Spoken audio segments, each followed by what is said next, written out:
Hello friends, this is Tushar sir and welcome to this channel Easy Physics by Tushar sir. Here you will get all the concept, exercise and numerical of 11th and 12th standard of physics subject.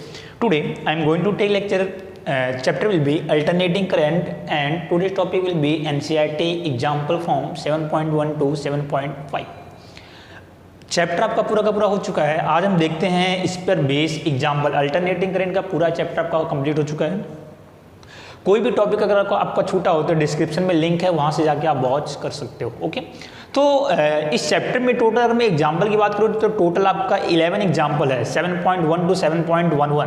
तो 7.1 to 7.5 आज हम deal करते हैं. फिर next 7.6 to 7.11 तक हम next lecture में deal करेंगे. ओके, सबसे पहले क्वेश्चन देखो 7.1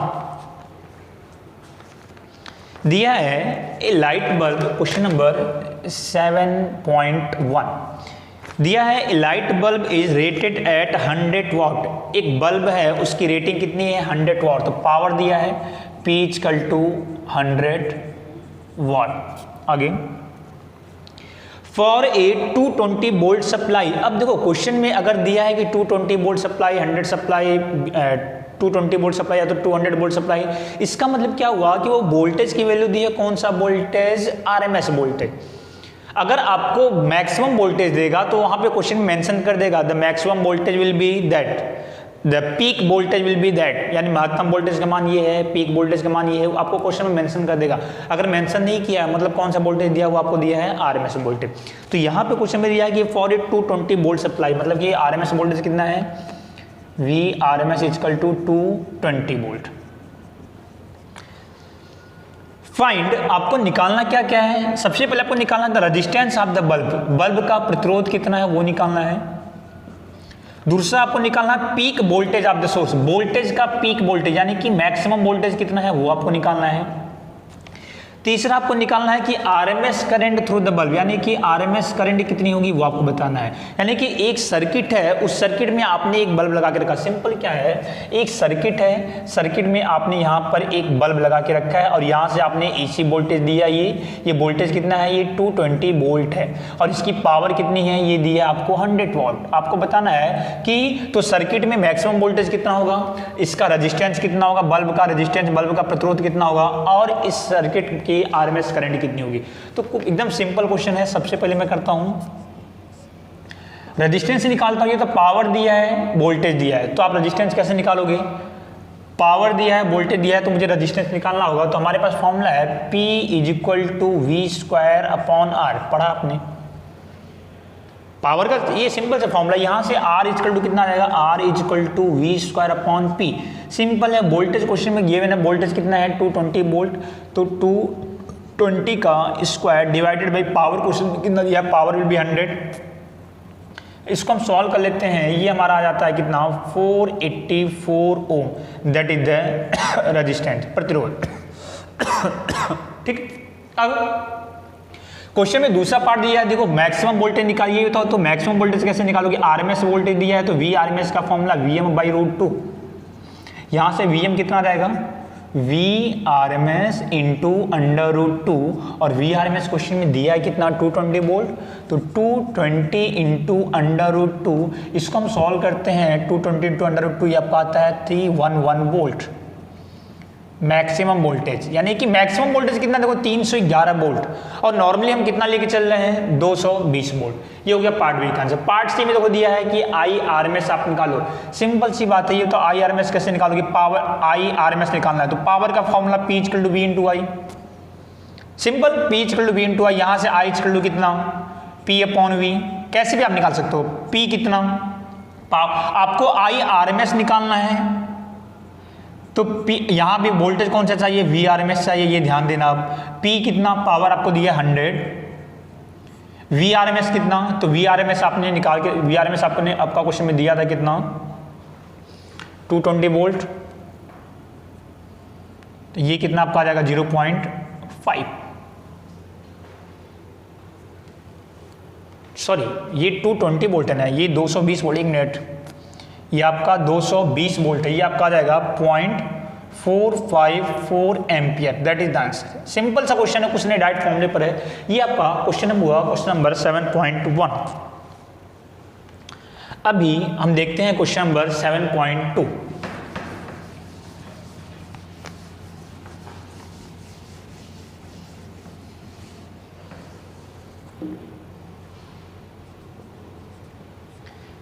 सेवन पॉइंट टू में देखो दिया है कि a pure inductor of 25 milli henry is connected to a source of 220 volt. एक आपके पास प्योर इंडक्टर है, प्योर प्रेरक है, यानी कि एक इंडक्टर इस तरीके से, इसका इंडक्टेंस क्वेश्चन में दिया है, कितना दिया है 25 मिली हेनरी। 25 मिली हेनरी, ये एमएच का मतलब क्या हुआ, मिली हेनरी, तो इसको चेंज कर लेते हैं 25 इंटू मिली की जगह पे 10⁻³ हेनरी। क्लियर। आगे, it's connected to a source of 220 volt. ये इस इंडक्टर को आपने 220 वोल्ट के सोर्स के साथ कनेक्ट किया, तो 220 वोल्ट कौन सा वोल्टेज होगा आपका, आरएमएस वोल्टेज होगा। तो इसको मैंने यहां पे ये कनेक्ट किया, देखो ये वोल्टेज कौन सा है आपका, वी आरएमएस, कितना 220 वोल्ट। आगे देखो, फाइंड द इंडक्टिव रिएक्टेंस, प्रेरकी प्रतिघात कितना होगा, आपको फाइंड करना है इंडक्टिव रिएक्टेंस यानी कि प्रेरकी प्रतिघात, यानी कि एक्सएल की वैल्यू कितनी होगी। आगे, एंड आरएमएस करंट, तो और इस सर्किट में आरएमएस करंट कितना होगा वो भी आपको फाइंड करना है। और क्वेश्चन में दिया है कि जो फ्रीक्वेंसी है वो दी है कितनी, 50 हर्ट्ज। बिल्कुल सिंपल सा क्वेश्चन है, आपको एक्सेल फाइंड करना है। ये दिया है क्वेश्चन में, ये एक इंडक्टर है, उसको आपने वोल्टेज के साथ कनेक्ट किया, तो वोल्टेज की वैल्यू कितनी दी है 220 वोल्ट। इस इंडक्टर का इंडक्टेंस एल की वैल्यू दी है 25 मिली हेनरी, मतलब 25 इंटू 10⁻³ आपको निकालना है एक्सेल कितना होगा। तो एक्सेल का फॉर्मूला कितना होता है, XL equal to omega into L. Omega की जगह पे लिख सकते हो आप 2 f इंटू एल, कोई दिक्कत नहीं। 2 पाई की जगह पर 3.14, फ्रीक्वेंसी आपको क्वेश्चन में दी है 50 हर्ट्ज।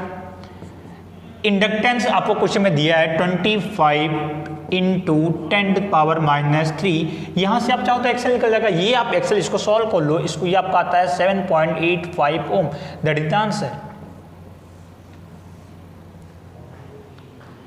एक्सेल आपका आ गया 7.85 ओम। दूसरा आपको निकालना है आई आरएमएस। ये बताओ सर्किट में कितनी करंट फ्लो रही है, तो सर्किट में करंट का formula I RMS equal to V RMS upon Z. Circuit में क्या है, केवल इंडक्टर है ना, तो इंडक्टर का रेजिस्टेंस कितना होगा आपका, V RMS upon XL. Simple. अगर यहां पे रेजिस्टेंस होता तो यहां पर आर होता, अगर यहां पर इंडक्टर है तो यहां पर एक्सएल है, और अगर यहां पर कैपेसिटर होता तो यहां पर एक्ससी होता, कोई दिक्कत वाली बात नहीं। तो I RMS is equal to V RMS, question में दिया था 220 वोल्ट। एक्सेल की वैल्यू हमने निकाल के रखी 7.85 ओम। यहां से हम सॉल्व करेंगे, ये हमारा आई आरएमएस आ जाएगा हमारा 28 एम्पियर। आई आरएमएस हमारा कितना आ जाता है 28 एम्पियर। ये देखो ये सब डायरेक्ट फॉर्मूले पर, कुछ भी उसमें एक्स्ट्रा आपको नहीं करना, डायरेक्ट फॉर्मूला आप रखते रहो, आपको फटाफट आपको आंसर मिलता रहेगा। ठीक है, ये आपका क्वेश्चन हुआ क्वेश्चन नंबर 7.2। अब हम देखते हैं क्वेश्चन नंबर 7.3।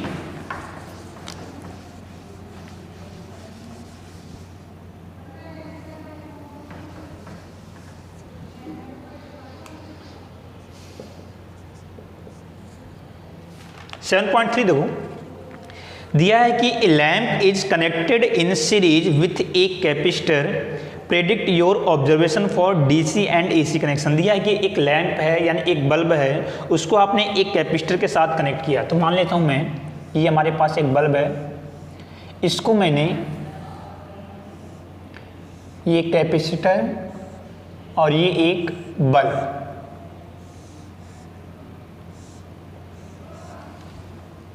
ठीक है,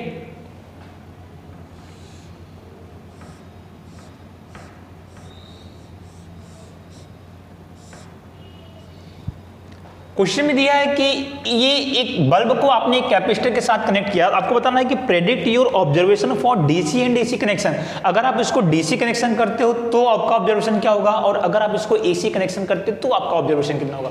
कोई दिक्कत वाली बात नहीं। तो मैं यहां पर डीसी कनेक्शन करता हूं। ये तो ये डीसी कनेक्शन का सिंबल यही है, ये डीसी वोल्टेज है। डीसी वोल्टेज आपका कांस्टेंट वोल्ट होता है, ये आपका टाइम पर डिपेंड नहीं करेगा।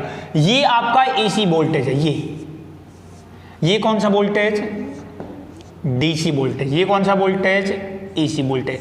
तो आपका ऑब्जर्वेशन कितना होगा, आगे देखो दिया कि what happen in each case if the capacitance of the capacitor is reduce. अगर हम कैपेसिटेंस को कम करते हैं, यानी कि जो संधारित्र है, जो सी का मान है, अगर हम उसको कम करेंगे तो बल्ब के, तो if the capacitance of the capacitor is reduce then what happen, तो इस पर क्या इफेक्ट पड़ेगा। यानी कि अगर हम यहां पर सी की वैल्यू को कम करते हैं, डिक्रीज करते हैं,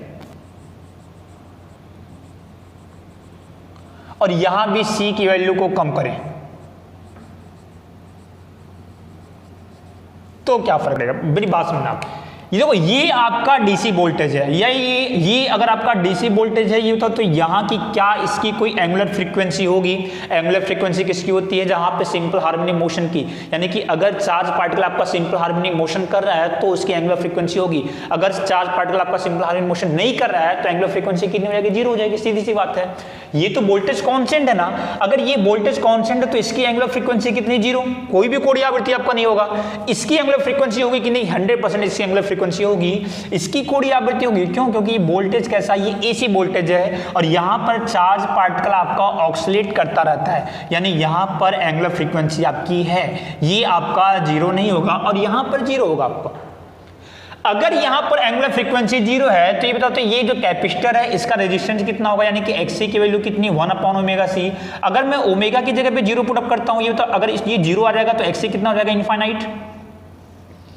और अगर एक्सी इनफाइनाइट हो गया तो मुझे अभी बताओ इस सर्किट में टोटल कितनी करंट, तो करंट का फॉर्मूला I = V/Z। टोटल हमारे पास ये C है, ये बल्ब है, मतलब बल्ब का रेजिस्टेंस R है, तो V/Z, तो I = V/Z की जगह पे क्या लिखोगे, √R² प्लस XL - XC का होल स्क्वायर होता है। तो यहां पर तो XL नहीं, यहां पे क्या है, XC है, तो XC का स्क्वायर।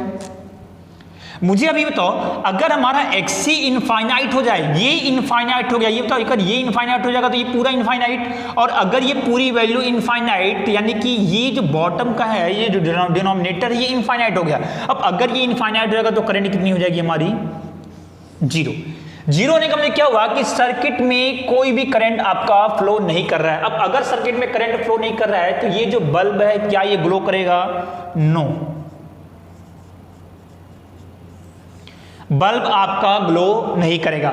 या तो आप C की वैल्यू को डिक्रीज करो, इंक्रीज करो, कोई भी फर्क आपका नहीं पड़ता है। ये आपका पहला आंसर, C की वैल्यू का आप कुछ भी करो, कोई भी आपका फर्क यहां पर नहीं पड़ेगा। यहां पे क्या होगा, अगर हम यहां पे क्या होगा ये तो यहां पर XC की वैल्यू कितनी, 1/ओमेगा-c, यहां पर ओमेगा है कुछ ना कुछ। अब अगर हम C को डिक्रीज करेंगे तो अगर हम C को डिक्रीज करेंगे, C अगर डिक्रीज होगा तो XC क्या होगा, इंक्रीज, इनवर्सली प्रोपोर्शनल है, XC इंक्रीज। अब अगर XC इंक्रीज होगा तो करंट पे क्या इफेक्ट पड़ेगा, तो करंट का फॉर्मूला वही V/Z की जगह पर √R² प्लस XC का स्क्वायर। मुझे अभी बताओ XC इंक्रीज हो रहा है, अगर XC इंक्रीज होगा तो ये पूरी वैल्यू इंक्रीज, और अगर ये पूरी वैल्यू इंक्रीज तो I विल बी डिक्रीज, यानी कि I हमारा क्या हो जाएगा, डिक्रीज। I डिक्रीज होने का मतलब क्या हुआ कि सर्किट में जो करंट फ्लो हो रही थी वो डिक्रीज हो गई। यानी अगर करंट डिक्रीज हो गई तो ये जो बल्ब का जो इंटेंसिटी है, बल्ब जो पहले अधिक ग्लो कर रहा था वो क्या हो जाएगा, उसकी इंटेंसिटी क्या हो जाएगी, कम हो जाएगी। The intensity of the bulb will be decrease, the intensity of bulb will decrease. Bulb की जो तीव्रता है वो क्या हो जाएगी आपकी, कम हो जाएगी। ये आपका आंसर हुआ क्वेश्चन नंबर 7.3 का। चल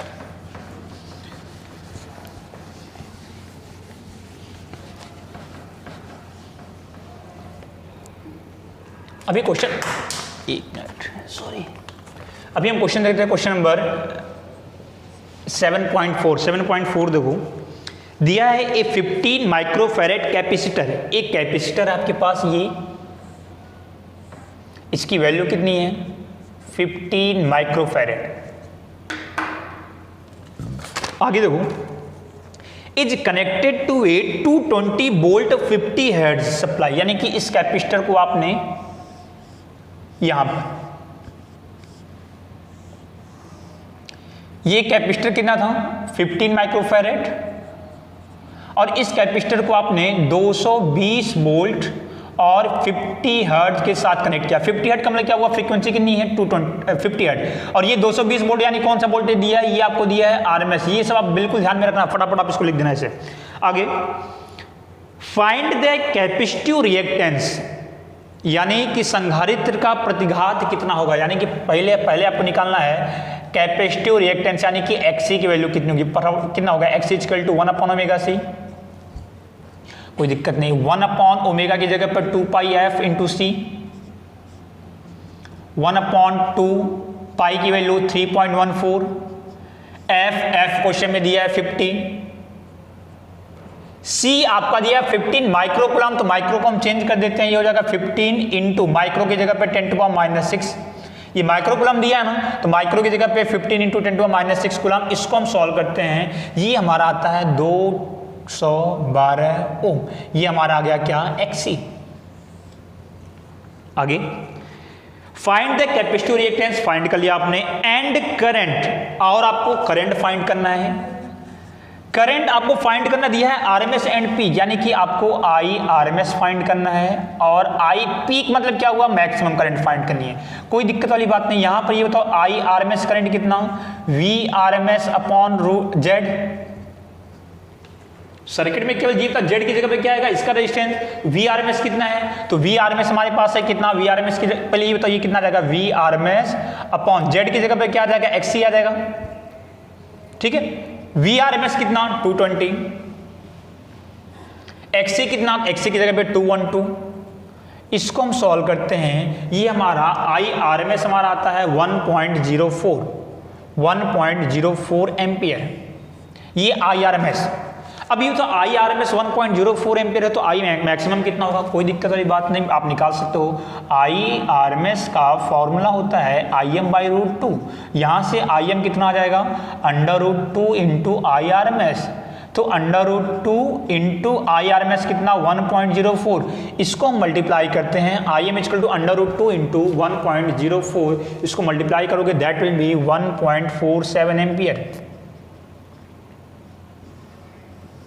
मैक्सिमम करंट कितनी आ गई 1.47 एम्पियर। आगे देखो, if the frequency is double, part A, part B, part C, अगर फ्रीक्वेंसी डबल हो जाए यानी कि f की जगह पर आवृत्ति कितनी हो जाए 2f, तो what happen to the capacitive reactance and current, तो अगर हम फ्रीक्वेंसी को डबल करते हैं तो XC पे क्या इफेक्ट पड़ेगा और करंट पे क्या इफेक्ट पड़ेगा, फटाफट बताओ। XC का formula 1/ω/C, XC equal to omega की जगह पे 2 पाई FC, ये हो गया XC का फॉर्मूला।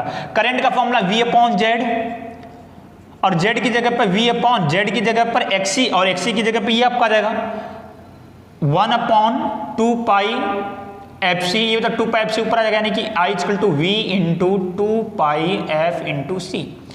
अब मुझे अभी बताओ, अगर हम फ्रीक्वेंसी को डबल करें, अगर ये फ्रीक्वेंसी डबल कर दोगे तो ये इसके इनवर्सली प्रोपोर्शनल है, तो जितना ये बढ़ेगा उतना ये कम हो जाएगा, यानी कि फ्रीक्वेंसी अगर आप डबल करोगे तो XC क्या हो जाएगा, जस्ट हाफ, यानी अगर आप यहाँ पे 2 से मल्टीप्लाई करोगे तो यहाँ पे 2 से डिवाइड, 3 से मल्टीप्लाई तो 3 से डिवाइड, यानी कि अगर ये फ्रीक्वेंसी डबल करोगे तो ये आपका जस्ट हाफ हो जाएगा, यानी कि XC क्या हो जाएगा, हाफ, आधा। यहां पे फ्रीक्वेंसी को डबल करोगे तो देखो I और F ये दोनों डायरेक्टली प्रोपोर्शनल है, यानी कि अगर ये डबल करोगे तो ये भी डबल हो जाएगा, यानी कि अगर हम यहां पे इसको डबल करते हैं तो करंट क्या हो जाएगी आपकी 2 गुनी डबल हो जाएगी, यानी कि अगर हम फ्रीक्वेंसी को डबल करोगे तो XC आधा हो जाएगा और करंट आपका क्या हो जाएगा 2 गुना डबल हो जाएगा। ठीक है, ये आपका क्वेश्चन नंबर 7.4 का आंसर। आगे देखो,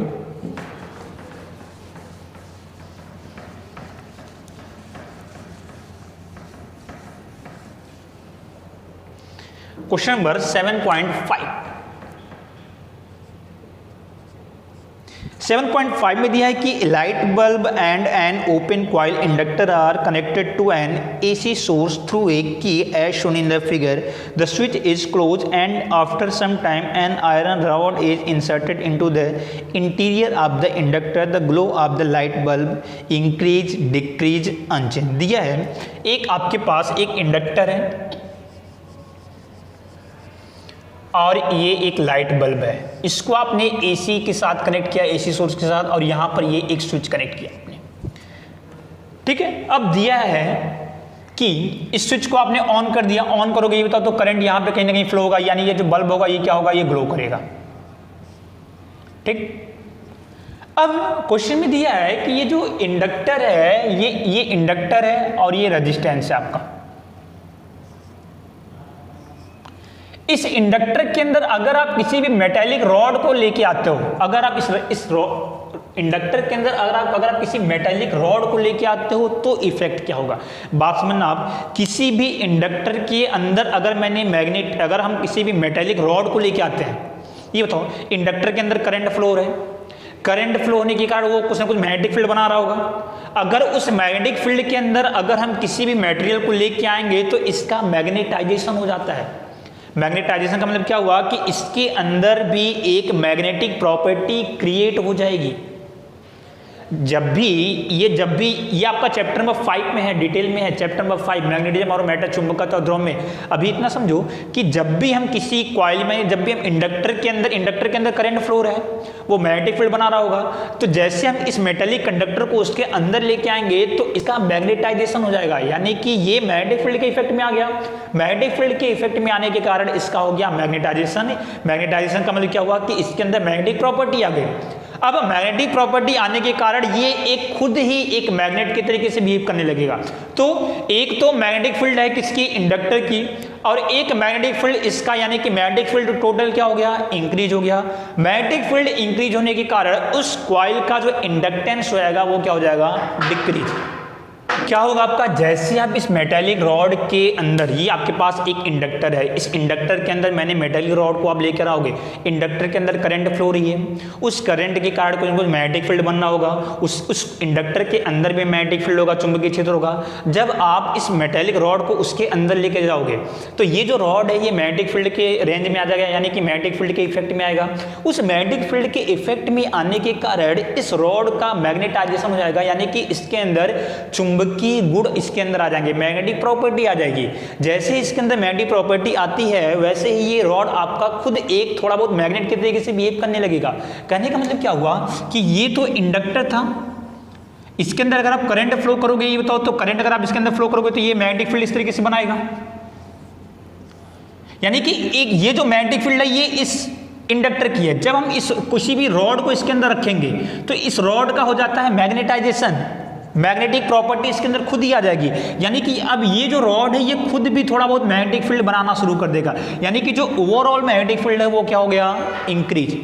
मैग्नेटिक फील्ड इंक्रीज होने के कारण इसका जो इंडक्टेंस है वो क्या हो जाएगा आपका, इंक्रीज। इंडक्टर के अंदर हमने मेटेलिक रॉड को इंसर्ट किया, जब जैसे ही इस रॉड को हमने इस इंडक्टर के अंदर इंसर्ट किया, रॉड इंसर्ट, मैंने यहां पे लिखा रॉड इंसर्ट, जैसे आप रॉड को इंसर्ट करोगे वैसे ये जो रॉड है वो क्या हो जाएगा, मैग्नेटाइज। मैग्नेटाइज का मतलब क्या हुआ, उसके अंदर चुंबकत्व का गुण आ जाएगा। रॉड आपका मैग्नेटाइज हो गया, रॉड मैग्नेटाइज होने के कारण जो टोटल मैग्नेटिक फील्ड है, बी टोटल, जो कुल मैग्नेटिक फील्ड है दैट विल बी इंक्रीज। अगर हमारा कुल मैग्नेटिक फील्ड इंक्रीज हो गया तो मैग्नेटिक फील्ड इंक्रीज होने के कारण इसका जो नेट इंडक्टेंस है वो हमारा बढ़ जाएगा। मैग्नेटिक फील्ड इंक्रीज हो गया तो इसका जो नेट इंडक्टेंस है वो क्या हो गया, आपका इंक्रीज हो गया। नेट इंडक्टेंस इंक्रीज होने के कारण ये होता, अगर हमारा एल इंक्रीज हुआ तो एक्सएल की वैल्यू भी क्या हो जाएगी, XL equal to omega L. L अगर हमारा इंक्रीज हुआ तो एक्सएल भी क्या हो जाएगा, XL will be also increase, XL increase. अब अगर हमारा एक्सेल इंक्रीज हुआ तो इस पूरे सर्किट में करंट भी क्या इफेक्ट पड़ेगा, ये बताओ करंट भी क्या इफेक्ट पड़ेगा। करंट का formula I equal to V upon Z, V upon Z की जगह पर under root R square plus XL का स्क्वायर, क्योंकि सर्किट में तो कैपेसिटर है ही नहीं। अब मेरा एक्सएल जो हो गया वो इंक्रीज हो गया, ये बताओ अगर ये एक्सएल इंक्रीज हो गया तो ये इंक्रीज हो गया, ये तो ये दोनों इनवर्सली प्रोपोर्शनल है, ये इंक्रीज तो करंट विल बी डिक्रीज। अब अगर करंट डिक्रीज हो गई, यानी कि जो यहां से जो भी करंट आपकी फ्लो रही थी ये अगर आपकी डिक्रीज हो रही है तो ये जो बल्ब की जो इंटेंसिटी है वो क्या हो जाएगी, कम हो जाएगी, यानी कि जो बल्ब होगा bulb intensity will be less.